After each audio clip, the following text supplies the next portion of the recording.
Why was everyone ignoring her at the briefing table? That was the thought that flickered across Olivia's mind, though she quickly buried it the way she buried everything else. She sat slumped in 22C of a commercial flight bound for D.C., the hum of the engine steady, the chatter of the cabin like a swarm that never settled. To them, she was nobody. Just a tired woman in a faded hoodie, dark hair pulled into a messy ponytail, sneakers scuffed, laces frayed. She held her small fabric tote close, the strap wound around her wrist like a lifeline. She looked like she belonged nowhere, and that, she thought, was safer. The businessman 2 rows ahead didn't agree. He leaned toward his colleague, his watch flashing like a weapon. This airline really lowered its standards, he sneered. His chin flicked toward her seat. Anyone can get on now. A ripple of laughter spread like wildfire. Passengers chuckled. A few looked over with the kind of smirk that burned more than words. Seat 22C had become their shared joke. She kept her eyes closed, breathing slow, but her fingers twitched on the tote. A small movement, almost invisible. Almost. The man's name was Greg. She had cataloged him within minutes of boarding. Wall Street type. Arrogance tucked into his lapel as neatly as the pen in his pocket. Next to him sat Derek, younger, slick hair, cufflinks polished. Finance bro, the kind who smiled at his own reflection.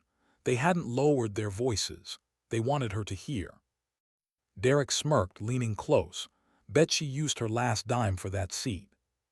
The insult was cheap, predictable, but it landed in the ears of others who found comfort in cruelty. A young woman with glossy highlights and a phone glued to her hand raised her camera and whispered to her live stream.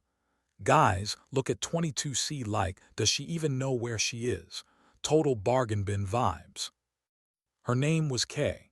Olivia had noticed her the moment she'd boarded, narrating every step like life was content. Now her chat scrolled fast with laughing emojis, each one a little blade cutting deeper into the atmosphere around Olivia. But Olivia didn't stir. Her body was still, her breath calm, though inside a quiet burn had begun. Not anger, not even shame, something harder, something heavier. 2 rows up, another woman chimed in. Claire, mid-30s, polished navy dress, earrings catching the cabin lights. A corporate consultant, Olivia guessed. Sharp, decisive, used to winning rooms with nothing but posture. I bet she's one of those charity cases, Claire said, turning to her colleague. The airline probably lets her on for PR. Her voice carried. Heads nodded. Someone muttered agreement. The chuckles were growing, settling into something heavier, judgment, alive and breathing. Olivia's hand brushed the zipper of her tote, a motion so small it might have been accidental, but it was. Her grip tightened. Still, she didn't look up. Then came another voice. Ellen, mid-50s, diamond bracelet on her wrist, the kind of woman who measured worth in sparkle. She doesn't belong here, she whispered to her husband Richard, though she made sure nearby seats heard. He chuckled, eyes never leaving his phone. Probably got on the wrong flight. Olivia stayed silent. And then the flight attendant appeared. Mark, buzzcut, uniform pressed so sharply it could cut glass. He set a plastic cup of water on her tray with a thud harder than necessary. The glare in his eyes said it all. Nuisance. Nobody. Worthless. Her fingers brushed the cup. Still, she didn't open her eyes. The chatter swelled around her. Judgment was a living fog now, and Olivia sat inside it, breathing it in, swallowing it whole. But there was something none of them knew. Not Greg, not Kay, not Claire or Ellen or Richard. Not even Mark with his smug authority. Something Olivia had never told them. Something she wasn't planning to. Not yet. The sky outside was pale blue, endless. The plane leveled at 35,000 feet, a moment of calm. Then the captain's voice broke through the cabin, sharp, tight, edged with fear. Folks, we've received an unidentified warning signal. Please remain calm. The hum of chatter collapsed into silence. For a heartbeat, the world held its breath. Then came the chaos. Phones rose like weapons, faces pressed against windows. A man in a polo shirt shouted, "Is it terrorists?" His voice cracked, feeding the panic like fuel to fire. Greg muttered about lawsuits. Kay whispered frantically into her phone, "This is wild, you guys. What's happening?" Ellen's bracelet clinked as she gripped her husband's arm. "We should have taken the jet," she hissed. Through it all, Olivia opened her eyes. They were dark, steady, like they had seen storms worse than this. She leaned forward slightly, lips parting. Her voice was soft, barely audible, but it carried. "Not terrorists," she whispered. "They're here for me." Greg spun, his face flushing red. "Who do you think you are, saying something like that?" His voice boomed, drawing every eye, every camera. Kay's phone swung to Olivia, her giggle sharp. "Oh my God, she's lost it." "Don't stir trouble, dear," a woman in cashmere warned from 2 rows ahead. Her name was Margaret. Her smile was sweet, her words were not. "Just sit and be quiet." The frat boys in the back joined in. "Crazy lady in 22C. They laughed, their phones up, voices carrying like a chorus of cruelty. Mark stormed over, his jaw tight. "Ma'am, stay quiet or we'll report you to security when we land." His tone was final, like she was a problem he'd already solved. Laughter roared around her, bouncing off the cabin walls. She was a spectacle now, a joke, a living meme in 22C. A man in a tailored blazer leaned over the seat behind her. Paul, tech executive type, smug grin. "If you're going to make up stories, at least dress the part." His gesture took in her hoodie, her sneakers, the tote like it was evidence against her. Passengers chuckled. Agreement rose like a wave. Her fingers curled tighter around the tote. Her face stayed still, her eyes fixed on the window. The laughter grew, louder, sharper. Paul leaned back satisfied, whispering something that made his neighbor laugh even harder. The cabin was feeding on itself, spiraling. And then she moved, just enough. Her gaze lifted, her eyes caught Mark for a heartbeat. Her voice slid through the chaos, soft but cutting. "Report me." 2 words clear, sharp like a blade. The laughter stumbled. Mark blinked, caught off guard. He muttered something about protocol, but his eyes shifted. The power had tilted, not much, but enough. She leaned back again, closed her eyes. The tote rested against her side. The cabin shifted, not calmer, but different. A few minutes later, the sound came. A roar beneath the engines. Low, guttural, heads whipped toward the windows. 2F-22 Raptors sliced through the sky. Screams filled the cabin. Phones shook as they tried to capture it. Someone shouted, "Fighter jets!" The frat boys pressed against the glass, hooting. Ellen clutched Richard's arm. Greg's fingers trembled on his phone. Mark froze in the aisle. His radio crackled, but he didn't move. Olivia opened her eyes again, slowly this time. Her lips parted, breath steady. The jets moved with precision, familiar, like a heartbeat she hadn't felt in years. An older man near the back squinted out the window. Harold, veteran, his jacket worn, his hands shaking from age but his eyes sharp. "Impossible," he whispered. His voice cracked, but it carried. "That's the president's escort squad." The words hit the cabin like a shockwave. Kay swung her phone to him, live streaming the disbelief. Passengers shifted, restless. Panic twisted into awe, then back into confusion. And Olivia, she sat still, one hand brushing the tote, one eye on the sky. She had not told them everything, not yet. Why did she feel more at ease with fighter jets outside the window than with the people inside this cabin? Olivia didn't flinch as the roar of the Raptors echoed through the fuselage. The passengers pressed against windows, their voices colliding in panic. The businessman Greg's half-written email was still open on his phone, his hands trembling now. Kay's live-stream comments flooded so fast her app froze. And yet, in seat 22C, Olivia breathed easier. Her eyes tracked the jets. The rhythm of their wings, the precision of their movement, the way they tilted as if speaking in a language no one else on board could understand. It was a language she knew by heart. Inside, her pulse slowed. Outside, the world believed it had sped up. But even as the Raptors flew steady beside them, The cabin's cruelty hadn't disappeared.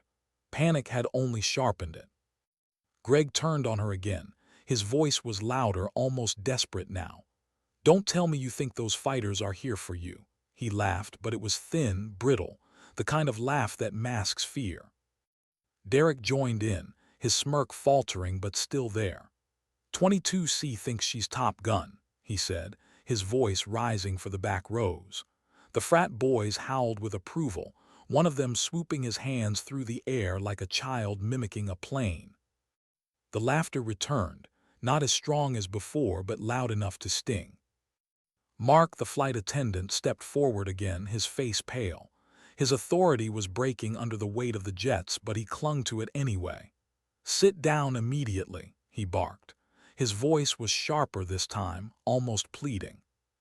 Olivia didn't move. She reached slowly into her tote. The cabin froze, every eye watching. For a moment, silence pressed against the windows harder than the roar of the engines. Her hand emerged holding a small silver tag. It was simple, no bigger than a keychain, but engraved deep enough to catch the light. Night Viper 22. Most of the cabin couldn't see it from where they sat, but Harold did. The old veteran's breath caught. His hands gripped the armrests so tightly his knuckles blanched. "My God," he whispered. "Night Viper was reported KIA 7 years ago." His words weren't meant for the room, but they carried. And in that moment the cabin shifted again. Phones lowered, whispers grew, doubt rippled, colliding with awe. Olivia stood. Her steps were slow, steady, ignoring Mark's attempt to block her. She walked toward the emergency radio near the galley, every pair of eyes tracking her movement. Cale's phone swung shakily toward her, her viewers typing furiously. "What's she doing? This has to be fake. Right." Olivia didn't look at anyone. Her hand pressed the radio button. Her voice, when it came, was steady, calm, a voice trained to command under fire. "This is Night Viper 22C, requesting acknowledgement."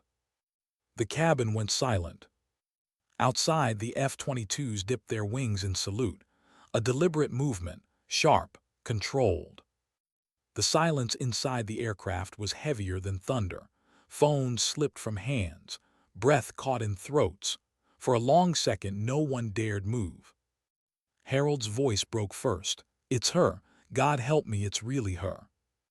Not everyone accepted it, not yet. A woman in the front row stood, clutching her notepad like it was a shield. Rachel, a journalist. Olivia had seen her scribbling earlier, eyes darting, chasing words for profit. Her voice shook, but she pushed it loud anyway. "This is ridiculous," she said. "You can't just walk onto a plane in a hoodie and sneakers and expect us to believe you're some war hero. This is staged. It has to be." A few passengers nodded, their desperation feeding on her words. Laughter bubbled again, though it was nervous now, fragile. Olivia didn't respond. She pressed her palm against her chest, fingers tight around the tag, eyes fixed on the window where the Raptors flew steady. Rachel scribbled harder, her hands trembling, as if she could write her way out of believing what was right before her eyes. The Raptors didn't waver. They stayed close, a silent rebuttal to every doubt in the room. Susan, a lawyer in a sharp blazer, stood too. "No," she nearly shouted. "This must be staged, a PR stunt. Nobody disappears for years and just reappears like this." Her voice cracked at the end, betraying the fear she couldn't swallow. The frat boys whispered now, their laughter gone. One muttered, "No way someone dressed like that could be a legend." The doubt still flickered, but it was flickering, not burning. And then another sound. Deeper, louder, unmistakable. Air Force One broke through the clouds, its blue and white body gleaming, the U.S. seal sharp against the sky. The radio crackled loud and clear. "Night Viper 22, welcome back, we owe you everything." The cabin erupted, gasps, cries. Some passengers sobbed openly, hands over mouths. Phones shook as they filmed the impossible. Greg's face went pale. His half-written email stared back at him. Kay's phone slipped from her grip, her live stream forgotten. Harold wept quietly, tears rolling down his cheeks. The frat boy sat still, stunned into silence. Even Mark stepped back, his authority stripped bare. His radio dangled at his side. And Olivia, she raised her hand, a slow, deliberate salute toward the sky. Her eyes blazed, not with pride, not with revenge, with something fiercer, something more human, an unspoken reminder of what she had carried all these years. The commercial plane tilted, following Air Force One's lead. The Raptors closed formation, protective, unyielding. A young mother cradling her toddler stared at Olivia, her eyes wide, pleading. "Is it true?" she whispered. Her voice trembled with desperation. "Are you really her?" The entire cabin held its breath. Olivia turned just enough to meet her gaze. Her smile was small, almost invisible, but it was real. "I'm just Olivia," she said softly, "but I flew for you." The mother's eyes filled with tears. She hugged her son tighter, her lips pressed to his hair. Around her, silence rippled. Not doubt, not cruelty, something heavier, something real.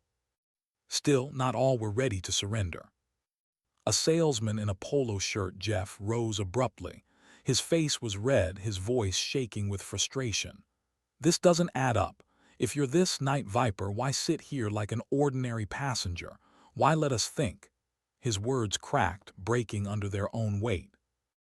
Olivia didn't even look at him. She adjusted the tote, her hand brushing the zipper. Her voice was calm, unyielding.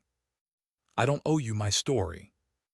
Jeff froze, sat down, his words stolen from him. The applause began then. Hesitant, small at first. Then it grew. Passengers stood, some clapping, some crying, some simply staring at her like they were seeing her for the first time. Kay sat frozen, her phone on the floor. Greg sank into his seat, suddenly small inside his perfect suit. Harold folded his hands in his lap, still crying quietly, whispering a prayer. But Olivia didn't acknowledge the applause. She sat back down in 22C, her tote in her lap, her eyes on the window. The plane flew on, escorted by the most powerful aircraft in the world. And still, Olivia thought, none of them really knew her. Not yet.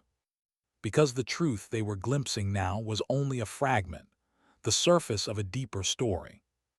A story that had begun long before this flight. A story of a young woman in a crisp uniform, her helmet tucked under her arm, standing on a tarmac with the weight of the sky pressing down. A story they weren't ready for. But the sky remembered. The sky always remembered. Why did the name, Night Viper, still sting when it echoed back to her through the radio? Olivia sat in 22C again, her tote balanced on her lap, the fabric worn smooth where her fingers had clutched it for years. Around her, the applause had quieted, though the energy in the cabin still trembled. Some passengers were still crying. Others whispered, desperate to convince themselves that this wasn't real, that this was a show, a stunt. But the F-22s outside didn't fly for stunts. And Air Force One never broke formation for anyone but history itself. Her eyes drifted to the window, but her mind pulled elsewhere. Backward. To the day she had stopped being Olivia, the invisible woman in a hoodie, and had become Night Viper, the ghost the Air Force had buried. The tarmac had smelled of jet fuel and rain that day. She remembered her boots sinking slightly into the damp concrete, the hum of engines preparing for liftoff, the way her helmet felt heavier than it should have. She was younger then, 22, still carrying that raw fire that comes before you learn how much fire costs. Her call sign had been chosen for her, Night Viper. Silent, fast, lethal when it counted. She had never wanted it. She'd never thought herself lethal. She only wanted to protect. But the world doesn't always ask what you want. It gives you names, puts them on your chest, and tells you to wear them until they burn your skin. That mission had been simple on paper.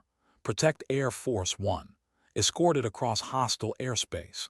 A routine assignment, if anything involving the president could ever be routine. But routine missions never stay routine.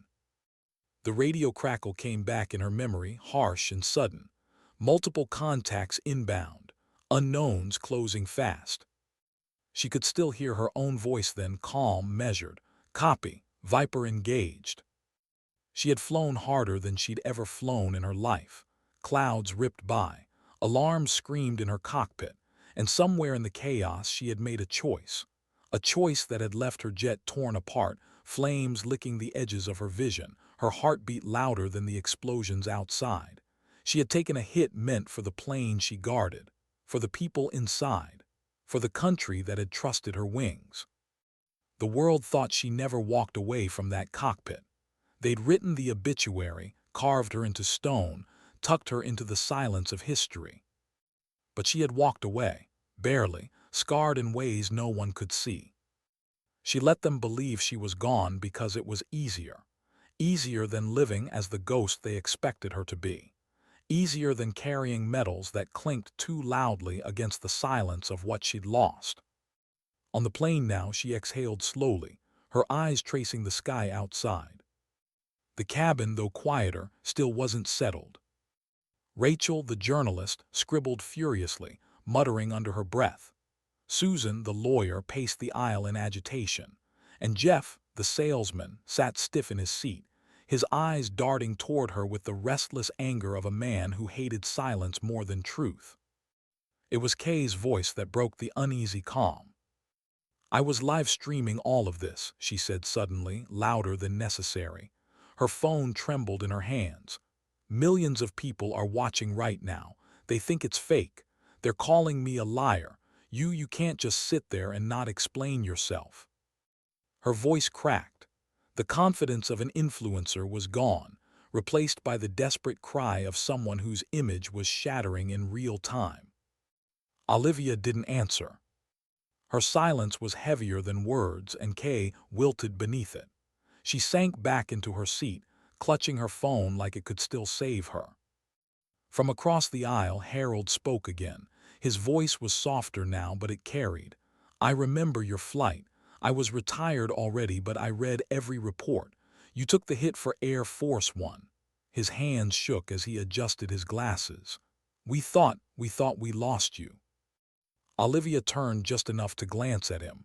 His eyes filled with tears. She didn't nod, didn't deny it, just looked. For him, that was enough. But not for the others. Alan, a CEO type with a perfect gray suit and arrogance to match, leaned forward, his voice sharp. "If you're so important, why do you look like that?" He gestured at her hoodie, her tote. "Heroes don't wear sneakers with frayed laces." A ripple of weak laughter followed, passengers desperate to cling to some fragment of their earlier superiority. Olivia's hand brushed the tote strap again. Her voice, when it came, was quiet. "Heroes don't look like anything. They just do what they have to." The words silenced even Alan. His mouth opened, closed, but no sound came. Silence settled again, thicker this time. Then from the back a young voice rose. A boy, maybe 17, earbuds dangling around his neck, a history book half open on his lap. Ethan. He had been quiet the whole flight, hidden behind pages and music. Now he stood, his voice shaking but clear. "I read about Night Viper in school," he said, holding up the book. His eyes locked on Olivia. "She saved the president. They said she died." The cabin turned toward him, some leaning forward, others shaking their heads. Olivia didn't answer, but her fingers froze on her tote, pausing just for a second before resuming their slow, steady movement. For Ethan, that pause was answer enough. He sat back down, his hands trembling around the book. The page was open to her name, her call sign, a black and white photo that time had blurred. The applause didn't return this time, only a quiet murmur, a shifting of weight in seats, the uneasy realization that the person they'd mocked, laughed at, dismissed, was someone history had tried to bury and failed. Greg cleared his throat suddenly, too loud, his voice brittle. "Even if she was who she says she is, she's still just sitting there. She's not flying anything now. She's nothing now." The cruelty in his words was desperate, clawing. He needed her to be small again, needed the world to tilt back into his favor. But no one laughed with him this time. In fact, all eyes turned on him. Even Derek shifted uncomfortably in his seat, avoiding his gaze. Greg shrank back, muttering, but his words no longer mattered. Olivia let her eyes close again. In her mind, the roar of the Raptors outside melted back into another roar. The explosion that had swallowed her jet, the fire that had licked at her cockpit, the weight of the decision she had made to vanish afterward. She remembered waking up in a hospital, the ceiling white and sterile, the beeping machines the only sign she was still alive. They had told her she could go back, that they could rebuild her, train her, send her into the sky again. But something inside her had broken that day. Not her wings, not her body, something deeper. She had looked at the ceiling and thought, if the sky wants me back, it will call me. Until then, I am no one. So she had disappeared. 7 years of silence. 7 years of invisibility. 7 years of walking among people who never once suspected who she was, who treated her like dust in their perfect world. Until now. Until the sky called her name again. She opened her eyes and looked at the window. The Raptors were still there. Air Force One still steady in the distance. A reminder that the world hadn't forgotten, even if she had begged it to. A reminder that you can disappear from people, but you can never disappear from the truth. The cabin shifted again, the passengers restless, caught between awe and disbelief, shame and reverence. Somewhere near the front, the journalist Rachel finally dropped her notepad to her lap, her pen slipping from her trembling fingers. If it's true, she whispered, almost to herself. If she's really Night Viper, then why come back now? Olivia didn't answer, not yet. Because even she wasn't sure. But the sky always had a way of asking questions you couldn't ignore. And sometimes dignity doesn't speak. It simply acts. Why had she chosen silence when the world believed she was dead? The question pressed against Olivia's ribs as the cabin shifted with every breath. The applause had faded into uneasy quiet, replaced now with the low hum of whispers. Some passengers stared at her as if she were a living ghost. Others couldn't bear to look, afraid that meeting her eyes would force them to confront their own cruelty. The Raptors outside flew steady, unshakable, loyal to the woman they had once followed into impossible skis. Air Force One held its course in the distance, a reminder that the sky knew who she was, even if the people around her still doubted. Olivia let her eyes slip shut again, and memory carried her away. The mission had begun with laughter. She remembered that now. Laughter in the ready room, the kind pilots used to push back fear before a flight. The sound of helmets thudding against tables, the scent of burnt coffee and jet fuel mixing in the air. She had smiled, too, but her smile had been thin. She'd always known routine missions never stayed routine. She had climbed into her jet as the sun set, streaks of orange burning across the horizon. She could still feel the vibration of the engine when it came alive beneath her, the roar filling her bones, steadying her heart. For a moment, she had felt untouchable. And then the warning had come. Contacts inbound, multiple closing fast. Her wingman's voice had cracked, but hers hadn't. She had answered calm, clipped, focused. Copy. Viper engaged. The dogfight had been a storm. Missiles streaking past. Alarms shrieking in her ears. The president's plane cutting through the sky like a fragile thread depending on her. She had known exactly what was at stake.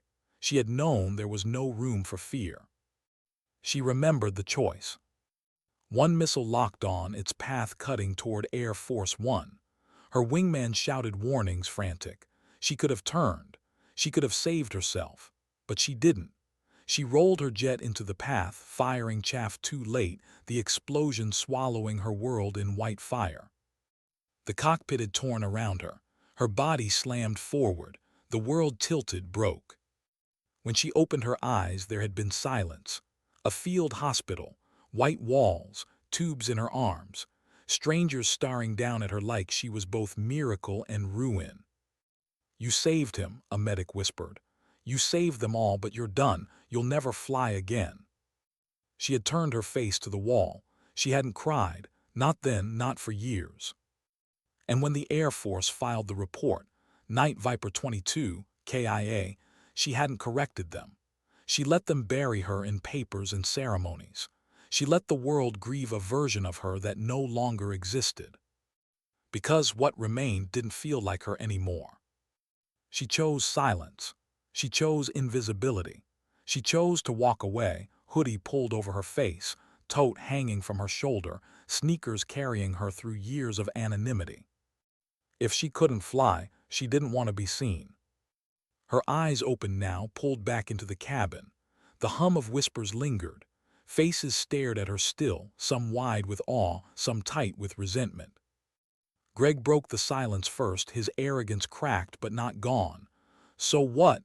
he demanded, though his voice lacked its former strength. "You saved a plane once. That doesn't make you." "Enough," Harold snapped. The old veteran's voice cracked but carried. His hands trembled on the armrests, his eyes wet with tears. "She's more than you'll ever understand." Greg's mouth shut. His face burned red, but the words died in his throat. For the first time since takeoff, he had no audience. From the front row, Rachel, the journalist, spoke again. This time her voice was different, lower, hesitant. "If you're really her, then why hide? Why let the world believe you were dead? People deserve to know. They needed to know." Her words rippled through the cabin, feeding the doubt still alive in some hearts. Heads nodded. Whispers rose. Olivia didn't look at her. Her gaze stayed on the window, the Raptors steady in her vision. "I wasn't theirs to keep," she said softly. "I was mine." The words fell heavy, silencing even Rachel. Because beneath them lay the truth no one wanted to admit, that heroes don't owe the world their lives. Still, not everyone understood. Susan, the lawyer, leaned forward, desperate to hold on to logic. "But you could have been celebrated, honored. Why throw that away?" Olivia finally turned her head, her eyes locking on Susan's. There was no anger in her gaze, only the weight of years. "Because medals don't silence nightmares." The cabin fell silent again. Susan sat back slowly, her lips pressed thin, her eyes darting away. A young man near the middle, Ethan, the student with the history book, clutched it tighter, his knuckles white. He whispered almost to himself, "She carried it alone." The whisper reached Olivia's ears. For the first time her expression softened just slightly, not a smile, but something close. She leaned back in her seat, her tote against her lap, her fingers brushing its zipper. Inside the tote was everything that anchored her. The tag, the photo, the fragments of a life she had left behind but couldn't quite let go of. The passengers were still restless. Their world had tilted too far, too fast.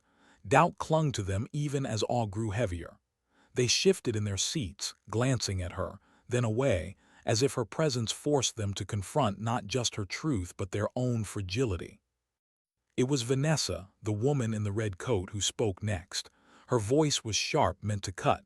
"You sit there like you're above us, like silence makes you strong, but you're nothing without that call sign. You're nothing here." Olivia turned her head slowly. For a long moment she just looked at her. Then she spoke, her voice soft but edged with steel. "I was never the call sign. The call sign was me." Vanessa flinched, her words crumbling.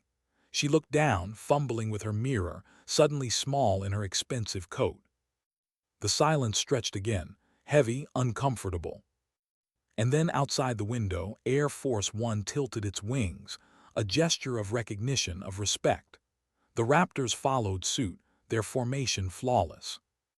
The passengers gasped. Some pressed their hands to the glass, others bowed their heads. The gesture wasn't for them. It was for her. Olivia raised her hand again, a slow salute. This time her fingers trembled slightly, not from weakness, but from the weight of being remembered after years of silence. Inside her chest ached, Not with pride, not with shame, with something harder to name. Because being seen again wasn't simple. It was like reopening an old wound. The applause started once more, unsteady, broken in places. Some clapped with reverence. Some clapped because they didn't know what else to do. But Olivia didn't acknowledge it. Her eyes stayed on the sky, her hand still pressed to her heart, her tote still in her lap. And in that moment she wondered, not for the first time, if she had made a mistake disappearing. Or if disappearing had been the only way to survive. Why did it sting more now, their silence, than when they laughed at her? Olivia sat in 22C, her tote balanced on her lap, the weight of it pressing like memory against her chest. The applause had died down again, leaving only scattered whispers. It wasn't mockery anymore. It wasn't arrogance. It was something worse. Unease, shame, guilt. She could feel it in the way the passengers avoided her eyes now, their gazes darting to the window or down at their hands. People who had sneered minutes ago now shrank into their seats. The arrogance of tailored suits and diamond bracelets wilted under the shadow of Air Force One flying outside. But Olivia knew shame could be just as cruel as mockery. Greg leaned forward in his seat, his hand shaking slightly as he straightened his tie. His voice had lost its smugness. Now it carried something else, resentment. "This doesn't change anything," he muttered, too loud to be private. "So you flew a plane once. That doesn't make you better than the rest of us." No one laughed with him, not even Derek, who had smirked at every insult before. Derek stared at his cufflinks, his face pale. Across the aisle, Ellen clutched her diamond bracelet like it could anchor her. Her husband Richard shifted uncomfortably, his phone locked in his palm though he hadn't touched the screen for minutes. Ellen's voice was quieter now, almost trembling. "We didn't know," she whispered, as if that excused her cruelty. Harold, the old veteran, turned his head toward her. His eyes were wet, his jaw tight. "You didn't want to know," he said, voice low but cutting. "That's the difference." Ellen flushed, her lips tightening, but she didn't argue. Rachel, the journalist, sat with her notepad limp in her lap. Her pen dangled loosely in her hand, the pages already filled with scrawled lines. She stared at them as if the words no longer made sense. For the first time since the flight began, she looked unsure, not of Olivia, but of herself. And Vanessa, in her red coat, crossed her arms and looked out the window, her reflection caught in the glass. She didn't speak again. Maybe because she had no words left, or maybe because she was realizing how quickly reputations collapse when truth enters the room. The silence pressed heavier than the applause had. Olivia shifted slightly in her seat, her fingers brushing the zipper of her tote. She could feel the outline of the photo inside, the creased edges, the faded colors, the faces frozen in time. She didn't need to look at it to see it. A younger version of herself. A crisp uniform. A man at her side, tall, steady, eyes that mirrored her own. Her husband. He was the only one who had known the truth these past 7 years. The only one who hadn't asked her to return, who had accepted her silence as a choice, not a weakness. She carried him in that photo like a secret. But even secrets had weight. Kay's phone buzzed in her lap, breaking the heavy quiet. She glanced down, her hands trembling. Her live stream had gone viral, though not the way she wanted. The chat was filled with angry faces, words scrolling too fast to read. People had clipped her laughter, her sneers, her bargain bin vibes comment. Her lips quivered as she scrolled, her sponsors' names appearing one after another, each post tagging her with words like cruel, disrespectful, heartless. She had built her empire on attention. Now attention was tearing it apart. She tried to lift the phone, to speak into the camera again, to spin the narrative. But her voice caught in her throat. The mask of confidence cracked, and for the first time she looked small. Olivia didn't look at her. She didn't need to. The truth had already done its work. In the back, the frat boys shifted uncomfortably. They had filmed her earlier, mocking her, laughing like hyenas. Now their screens sat dark, their laughter gone. One of them whispered, "Delete it," his voice tight, urgent, but another shook his head, pale. "It's already out there." They slumped into silence, the weight of their own cruelty finally pressing down. Even Mark, the flight attendant, had changed. He stood near the galley, his jaw tight, his radio silent. His earlier threats, "Stay quiet or we'll report you," hung in the air like chains. He looked down at his hands now, ashamed. He had enforced the arrogance of the cabin, treating her like a problem to solve when she had been more than any of them. Sarah, the younger attendant, approached Olivia timidly, her voice soft. "Ma'am," she whispered, her hands fidgeting with her apron. I didn't know. Can I get you anything? A blanket? Water?" Her eyes were wide, almost pleading, like she wanted to undo the damage of her colleague's cruelty. Olivia turned just enough to look at her. Her gaze softened slightly, her voice gentle. "I'm fine." Sarah nodded quickly, stepping back, her face flushed. And then something happened Olivia hadn't expected. Applause again. But this time it wasn't forced, it wasn't shaky. It was steady, growing, not from everyone, not yet, but enough. Passengers clapping, some standing, their eyes shining with something more than awe, regret, gratitude, respect. Greg sank into his seat, his tie loose, his face pale. Ellen covered her mouth, tears slipping from her eyes. Derek avoided eye contact altogether, staring at the floor like it might swallow him. Harold clapped hardest of all, his hands shaking, tears streaming down his cheeks. But Olivia didn't acknowledge it. She never did. Her eyes were on the window, on the sky. The Raptors flew closer now, their wings sharp, their presence unyielding. Air Force One gleamed in the distance, tilting slightly, guiding the way forward. And Olivia wondered what waited when they landed. The tarmac would be chaos, she knew it. News vans, cameras, reporters shouting her name, questions flying like bullets, politicians ready to claim her story as theirs, opportunists already drafting speeches about her. She had escaped once, could she escape again? Her hand brushed the tote, the photo inside, her anchor. She thought of her husband's steady eyes, the way he had once told her, "You don't have to be what they need. Just be what you can carry." She carried that now. But the weight of the cabin was different. They looked at her with a new kind of hunger, not the mockery from before, not the doubt, something else, something she distrusted even more. Expectation.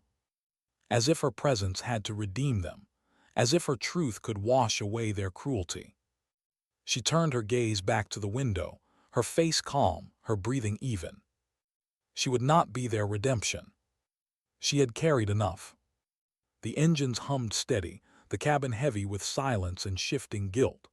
Outside, the sky burned orange with the edge of sunset. And Olivia thought, not for the first time, sometimes survival isn't about living, it's about staying invisible. But invisibility was no longer hers. The sky had called her name, and the world would not let her disappear again. Why did landing feel heavier than flying into combat? The captain's voice broke through the cabin, calm but tight. "Ladies and gentlemen, we've begun our descent into Washington. DC, please return to your seats and fasten your belts." The words carried the usual authority of routine, but nothing about this moment was routine. Not with Air Force One gleaming outside, its wings guiding them down. Not with F-22 Raptors slicing the sky in formation around them. And not with Olivia, the ghost of Night Viper, sitting silently in 22C with the weight of 7 years pressed into a single tote bag. The cabin shifted. Passengers fumbled with seatbelts, but their eyes never left her. She could feel it, gazes brushing against her skin like static. They weren't mocking anymore. They weren't sneering. But their silence carried something else, expectation. Olivia kept her eyes on the window, her breath steady. She'd faced missiles, fire, explosions. But this, the slow descent into a city waiting with cameras and questions, this felt like the greater battle. Greg muttered something under his breath, though the edge in his voice was gone. He leaned toward Derek, his words low but audible. "They'll make her into a headline.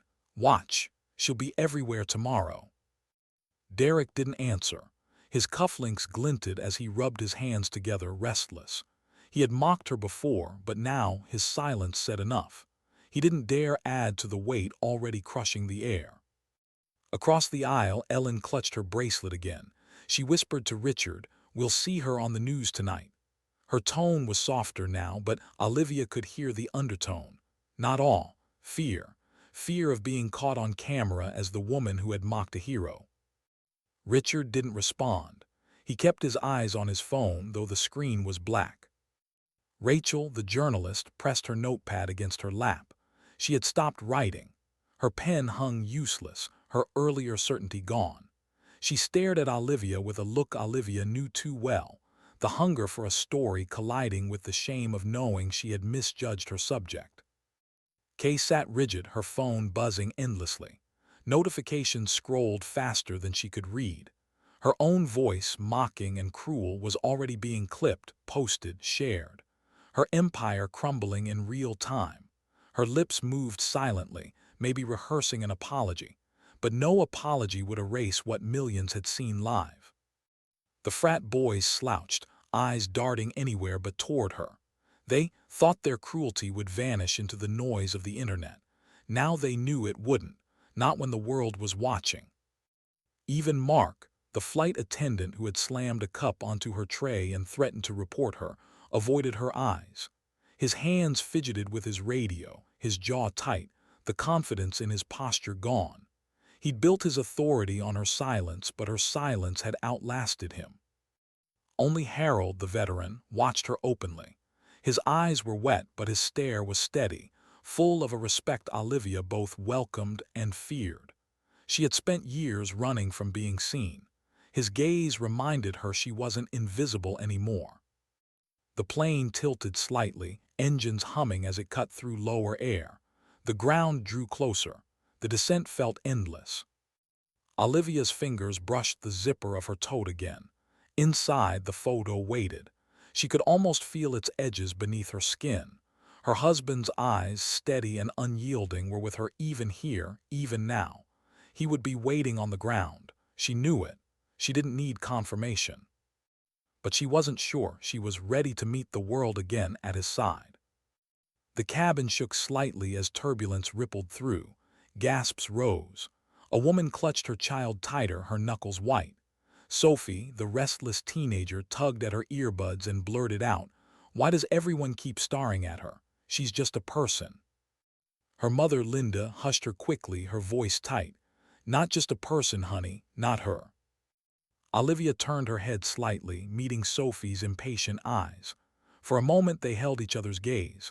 Sophie's face was young, raw, unformed. Olivia's lips curved faintly, just enough to say what words couldn't. Yes, just a person. Always. Sophie looked away, unsettled, but the moment mattered. Olivia could feel it. The captain's voice returned. 10 minutes until landing. The cabin stirred again, the weight of inevitability pressing down. Outside, the city stretched into view, the monuments catching the fading light, the streets already flickering with news vans and cameras. Olivia could imagine it. Flashes, microphones, headlines screaming about the ghost in 22C. She shifted in her seat, her chest tightening. 7 years she had hidden. 7 years of blending into crowds, of coffee in diners, of watching jets streak the sky without anyone knowing she once commanded them. 7 years of peace, but also of isolation. And now the peace was over. Her breathing stayed even, but inside the storm began to churn. Would they strip her silence away from her? Would they drag her into speeches, ceremonies, interviews? Would she lose the one thing she had fought to keep, her invisibility? Her tote felt heavier, her hand pressed to it, steadying herself. A voice broke the silence again. It was Jeff, the salesman who had shouted earlier, still desperate to be heard. "She owes us answers," he said, his tone shaky but sharp. "She can't just sit there letting us believe one thing and then—" Olivia turned her head, meeting his eyes. Her voice was calm. I don't owe you anything." The cabin stilled. Jeff's words died. He sank back into his seat, face flushed. The silence that followed was different. Not uneasy, not expectant. It was respect born from something they couldn't quite name. Outside, Air Force One banked slightly, guiding them toward the runway. The Raptors tightened formation, their wings catching the last light of sunset. Olivia exhaled slowly. This was it. The moment she had avoided for 7 years. The moment the world would see her again. And though her hands were steady, her heart whispered questions she didn't yet have the strength to answer. What would they take from her this time? And what would she still be allowed to keep? Why did silence roar louder than the engines when the wheels touched down? The plane shuddered as it made contact with the runway, rubber against concrete, the cabin rattling under the weight of descent. Seatbelts strained, hands tightened on armrests, and yet no one spoke. Not a laugh, not a taunt, not even a whisper. Outside, Air Force One descended in parallel, regal against the setting sun. The Raptors remained in perfect formation, their presence as much a warning as it was a salute. The cabin had become a waiting room for judgment. Olivia sat still in 22C, her tote pressed to her lap. The engines howled, brakes screeched, and the aircraft slowed. She could feel the shift in the air, the inevitability of what waited beyond the glass. Cameras, reporters, floodlights already piercing the dusk. The world was waiting for her return, though she had never promised to come back. The seatbelt sign chimed and passengers shifted uneasily, but no one stood. They all looked to her. She didn't move. Her eyes stayed on the window, on the line of black SUVs already stationed along the tarmac, on the shadows of men in suits standing at rigid attention. The captain's voice crackled overhead, strangely formal, stripped of the easy tone he had used at takeoff. "Ladies and gentlemen, welcome to Washington, D.C. For your safety, please remain seated until we are cleared for disembarkation." It wasn't safety he meant, it was respect. The plane rolled to a stop, engines hummed down, silence pressed heavier. Then the first face appeared at the windows, reporters, cameras flashing, microphones raised. The light outside strobed through the cabin, searing across faces, catching every line of shame and awe. Greg shifted uncomfortably, tugging at his tie. His earlier arrogance had collapsed into a hollow frame. He muttered under his breath, "They'll twist this. They'll make her into something she's not." But even as he said it, his voice cracked. His words were meant for him, not for her. Kay stared at her phone, her live stream replaying her own laughter in cruel loops. Sponsors had already pulled out. Her followers were turning on her. Every clip of her mockery was spreading faster than she could control. She held the phone like it was poison, tears streaking silently down her cheeks. The frat boys hunched low in their seats, their bravado gone. One whispered, "We're screwed," his voice cracking. Another covered his face with his hoodie. Their cruelty was preserved now, archived forever in the feeds of strangers. Rachel, the journalist, clutched her notepad, but she didn't write anymore. Her pen hung limp, her eyes wide, caught between shame and greed. She had been handed the story of a lifetime, but she knew she had entered it wrong. Her notes told a tale of arrogance and dismissal. Now she feared her own words would become her undoing. Mark, the flight attendant, stood stiff near the galley, his jaw tight, his earlier authority shattered. He looked at Olivia, then away, his face flushed with regret. Only Harold, the old veteran, sat tall. Tears streaked his weathered cheeks, his hands folded in his lap. He watched her with reverence, as if seeing a comrade return from a war he thought had claimed her forever. The doors hissed. The jet bridge connected. The sound was ordinary, routine, but nothing about it felt ordinary now. Sarah, the younger attendant, walked slowly down the aisle toward Olivia. Her hands trembled as she stopped at 22C. They want you to go first, ma'am." Her voice was small, almost apologetic. Olivia looked up at her, her expression calm. She didn't nod. She didn't smile, she simply stood. Her tote hung at her side, her shoulders squared, her posture steady. She didn't need to say a word. The aisle cleared before her. Passengers shrank back, making space. Phones filmed, but hands shook as they held them. Even those who had mocked her couldn't look her in the eye now. She walked past them silently, past Greg, who lowered his head, past Kay, who dropped her phone in her lap and pressed her hands to her face, past the frat boys, who sank deeper into their seats, past Rachel, who closed her notepad slowly, ashamed. Every step was steady, quiet, powerful in its refusal to demand attention. The door opened and the light hit her. Cameras flashed, reporters shouted questions, microphones reached forward like weapons. "Night Viper, where have you been? Why now? Are you returning to service?" She didn't answer. Her sneakers hit the tarmac, scuffed laces brushing against concrete. The world screamed her name, but she walked forward, her tote swinging lightly at her side. And then he appeared. Her husband, plain jacket, no tie, eyes steady, calm. He moved through the crowd like water, the noise parting around him. He didn't raise his voice. He didn't rush. He simply walked to her, and the crowd stilled as if the air itself recognized who he was. Olivia looked up, her eyes softening for the first time since the flight began. She didn't hug him, didn't collapse. She simply stood beside him, their hands brushing, and that was enough.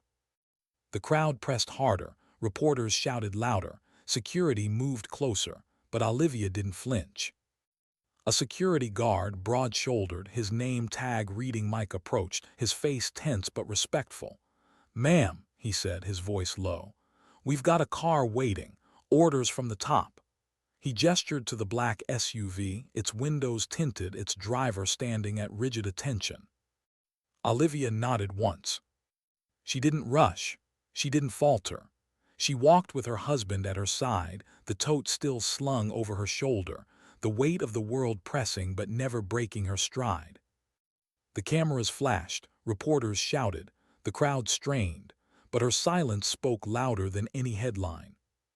Behind her, the passengers began to disembark. One by one, they stepped into the light and into the consequences of what they had said. Greg's phone buzzed. He looked at the screen, his face draining of color. His biggest client tied to Olivia's family had cut ties. He stumbled on the tarmac, muttering, "Fired." The words slipped into the microphones around him, and suddenly his private collapse became public.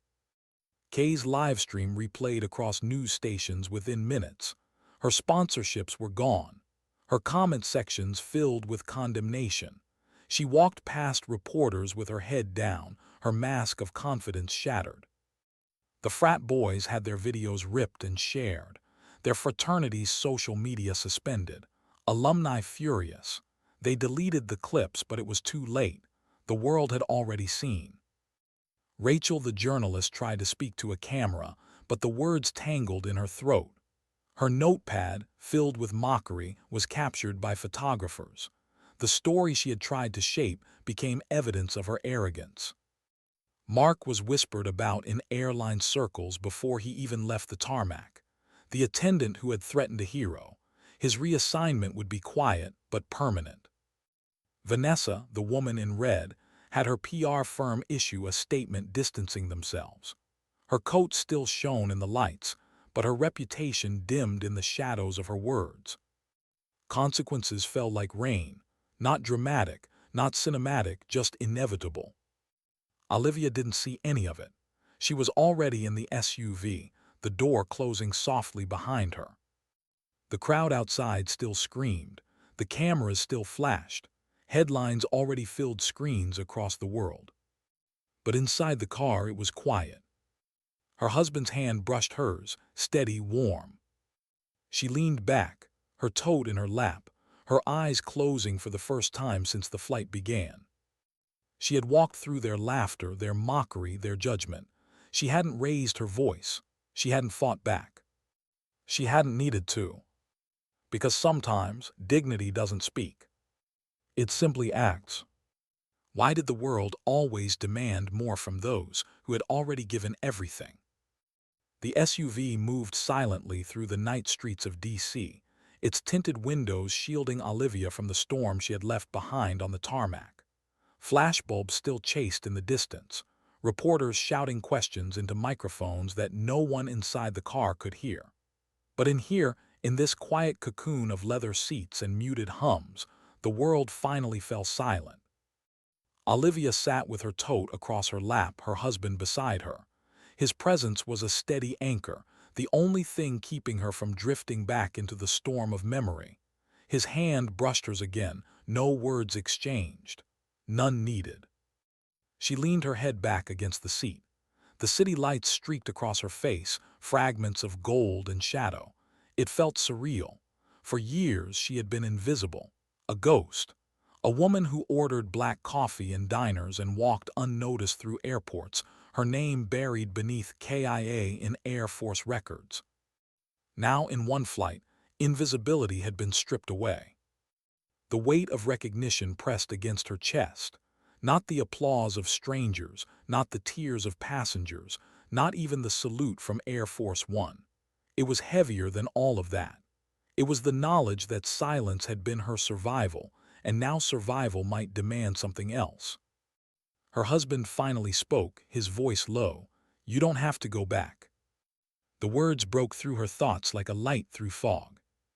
She turned her head slowly, meeting his eyes. Those same steady eyes from the photo in her tote. Eyes that had never wavered, even when the rest of the world had abandoned her. "I know," she whispered. And she meant it. He didn't press, he didn't ask what came next, he never did. The car drove on, passing monuments gleaming in the night. She watched them blur past, the Capitol Dome, the Washington Monument, symbols of the country she had once bled for. Symbols that didn't know her name anymore but whispered it now in silence. Behind her, the plane emptied into chaos. Greg tried to explain to cameras, his tie loose, his voice cracking. He spoke of misunderstanding, of not knowing.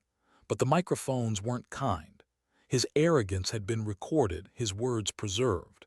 His company's largest client severed ties within hours. By morning, his name was trending, not as a titan of finance, but as a man who mocked a hero. Kay's phone never stopped buzzing. Brands pulled endorsements in real time. Her followers turned on her with the same ferocity they once praised her. Clips of her laughter replayed on every news channel, paired against footage of Olivia's steady silence. She posted apologies, deleted them, posted again, but nothing stuck. Her empire of attention collapsed under the weight of truth. The frat boys tried to slip away unnoticed, but their videos resurfaced before they reached baggage claim. Alumni demanded disciplinary action. Their school's name trended in disgrace. They laughed less loudly now, their voices breaking when they realized the internet never forgets. Rachel, the journalist, stood frozen before cameras, her notepad shaking in her hands. Her notes, filled with mockery, were photographed by others before she could close them. Her words became proof of arrogance, not journalism. Her story was taken from her, rewritten by others who saw the truth she had dismissed. Mark, the attendant, gave no interviews, but word spread through airline circles fast. His threats, his disdain, his slam of the cup onto her tray, all caught on phones. His name whispered with shame. He would be grounded by week's end. Even Vanessa, in her red coat, found herself cornered. Her firm issued a statement, apologizing on her behalf. She never spoke again publicly. Her silence now wasn't chosen but imposed. The world shifted, quietly, without mercy. But Olivia didn't see any of it. The SUV turned into a private road, the noise fading behind her. It pulled up to a quiet house on the edge of the city, its porch light soft, its windows warm. Home. She stepped out, her sneakers brushing gravel, her tote slung over her shoulder. The night air was cool against her skin. The stars above were sharp, scattered across the black sky. She paused, looking up at them. For years she had hidden from the sky. Now it had followed her home. Her husband walked beside her, his hand brushing hers again. He didn't need to ask what she was thinking. He already knew. Inside, the house smelled faintly of coffee and cedar, the kind of smell that anchors you to the ground. She set her tote gently on the table, her fingers lingering on the fabric. Slowly, she unzipped it. The photo came out first, creased, soft at the edges. She placed it on the table. A younger Olivia stared back, uniform crisp, helmet tucked under her arm. Beside her, her husband in a plain suit, his eyes steady even then. She traced the outline of their hands in the photo, the way they had almost touched. Next came the tag, Night Viper 22. The engraving caught the lamplight. She held it between her fingers, weighing it in her palm. For years it had been a secret, a burden, a reminder of a life she thought she had left behind. Now it was something else. Not a title, not a legend. A truth. Her truth. She set it down beside the photo, her hand steady. Her husband stood behind her, quiet. She could feel his presence like gravity. "They'll want you back," he said softly. "I know. They'll want interviews, speeches, recognition. I know." He paused, then gently, "Will you?" She closed her eyes, her hand still resting on the tag. Images flashed, the fire of the missile, the roar of the jets, the weight of the hospital ceiling, the laughter of passengers on the plane, the salute of Air Force One. And then softer, her own voice, "I don't owe you my story." She opened her eyes. "No," she said simply. Her husband nodded once. He didn't argue, he didn't press, he never did. She left the tag and photo on the table and walked to the window. Outside, the night stretched endless. The stars glimmered.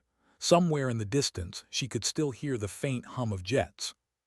She pressed her palm against the glass, not in longing, not in regret, in acknowledgement. The sky had called her once. She had answered. She would always answer if it called again. But until then, she chose silence. Behind her, the headlines screamed. "The Ghost of Night Viper returns. Hero in 22C forgotten no more." She didn't read them, because she had nothing left to prove. The world would talk, the world would spin its stories, but she didn't need their words. She had her silence. She had her truth. She had her dignity. And sometimes dignity doesn't speak. It simply acts.